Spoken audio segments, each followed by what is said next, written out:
Hi guys, my short tutorial kung paano malalaman kung na-monetization ka na sa Facebook page. E-click ang Facebook application. Kapag naka-login ka na sa Facebook profile mo, e-click mo itong tatlong guhit sa itaas. May makikita kang dashboard, e-click ito. Kapag nakapunta ka na sa professional dashboard, scroll mo ito pababa, hanapin ang Meta Business Help Center, e-click ito. May makikita kang Business Support Home, pagka-scroll mo pababa makikita mo mga ito, kahit alin sa mga yan pwede mong i-click para malaman mo kung ikaw ay na-monetize na. May makikita kang Get Support, sa itaas mayroon itong dalawang guhit, i-click ito. Makikita mo dito ang Get Started, Advertise, Learn Support, e-click ang Get Started, scroll mo pababa may makikita ka din ng Monetize Your Content, i-click din ito. Pagkatapos mo i-click may mababasa kang Monetize My Content. Scroll mo pababa, hanapin mo ang See if you qualify for in-stream ads.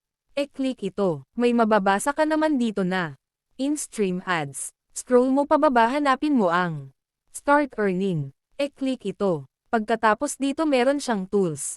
Monetization Tools Application. Scroll mo din ito pababa at hanapin ang Status. Dito nakalagay ang mga page na ginawa mo sa iyong Facebook profile.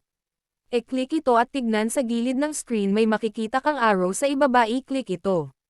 May mababasa ka rin na Other Monetization Tools, In-Stream Ads, Subscription, Stars, at In-Stream Ads for Live. At i-click ang mga view criteria para malalaman mo dito kung ikaw ay na-monetize ka na. Ako dahil baguhan palang makikita naman sa screen ay hindi pa na-monetize sa akin. O di ba ang lakas kong mag-tutorial? Sa aking Facebook kung na-monetize din ako. Kahit hindi pa, kaya kong i-share sa inyo. Kung paano malalaman kung kayo din ba na-monetize na, kaya sundan lang ang aking video. Para sa inyo din itong video na ito, sana nakasunod kayo. Huwag ninyo na rin kalimutan e-follow ang aking Facebook page. E-like ang aking mga videos.